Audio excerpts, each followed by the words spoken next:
उत्तमः पुरुषस्त्वन्यः परमात्मेत्युदाहृतः यो लोकत्रयमाविश्य బిభర్త్యవ్యయ ఈశ్వరః.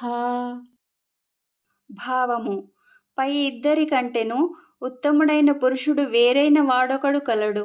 అతడే నాశరహితుడైన పరమేశ్వరుడు, పరమాత్మ. అతడు ముల్లోకముల యందును ప్రవేశించి అందరినీ భరించి పోషించుచున్నాడు.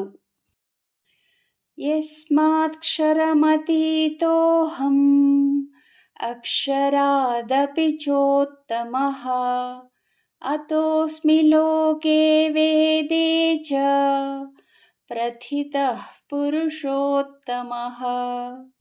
భావము: ఏలననగా నశ్వరమగు జడవర్గము కంటెను నేను సర్వథా అతీతుడను, నాశరహితమైన జీవాత్మ కంటెను ఉత్తముడను.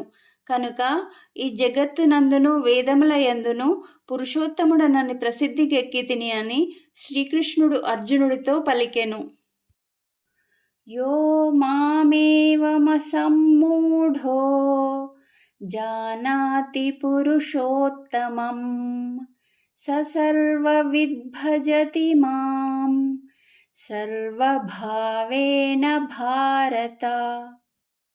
భావము: ఓ అర్జున, జ్ఞాని అయినవాడు ఈ విధముగా నన్ను తత్వతః పురుషోత్తమునిగా ఎరుగును. సర్వజ్ఞుడైన అతడు వాసుదేవుడనైన నన్నే నిరంతరము పరమేశ్వరునిగా భజించును అని శ్రీకృష్ణుడు అర్జునుడితో పలికెను.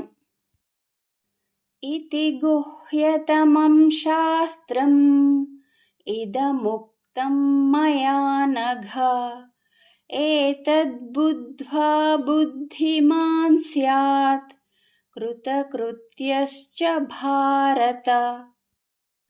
భావము: ఓ పుణ్యపురుష, ఓ అర్జున, అత్యంతము గోప్యమైన ఈ శాస్త్రమును ఈ విధముగా నీకు తెలిపితిని. దీని తత్వమును తెలుసుకొనిన మనుష్యుడు జ్ఞాని అయి కృతార్థుడు కాగలడు అని శ్రీకృష్ణ భగవానుడు అర్జునుడితో పలికెను.